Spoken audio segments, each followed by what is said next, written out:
कि मुस्लिमों को बार बार देशभक्ति साबित क्यों करनी पड़ती है?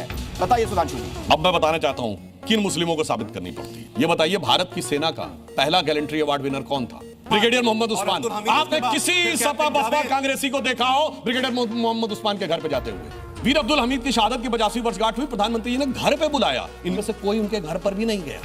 अब आइए, कलाम साहब के मेमोरियल पे कितने लोगों की फेसबुक पे या सोशल मीडिया पे किसी ने पोस्ट किया, कभी गया हो कोई कलाम साहब के, उस पे तो बता दे।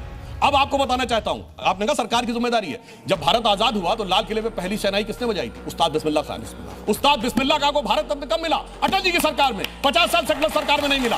उस डॉक्टर कलाम का नमाज जनाजा और याकूब मेनन का नमाज जनाजा एक ही दिन हुआ था। कितने लोग गए थे वहां कलाम के नमाज जनाजा में? 2007 का साल, कलाम साहब का टर्म खत्म हो रहा था। कलाम साहब को दूसरा टर्म देने के लिए हम लोग चाह रहे थे। राजनाथ सिंह जी ने आके उनसे बात भी की थी, उस समय राष्ट्रीय अध्यक्ष थे।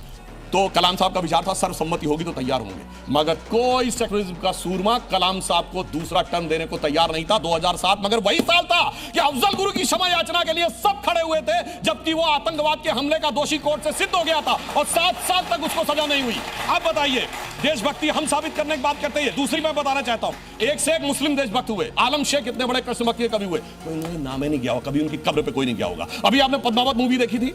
पद्मावत लिखने वाला कौन था?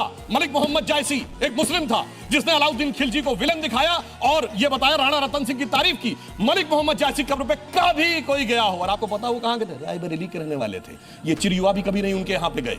और इसलिए कहना चाहते हैं उल्टा अलाउद्दीन खिलजी को रहमतुल्लाह अलैह पता नहीं क्या क्या बोला है टीवी पे आकर। इसलिए मैं कहना चाहता हूं, जो मुसलमानों में देशभक्त तबका है उसे आप ओन नहीं करना चाहते तो उसके लिए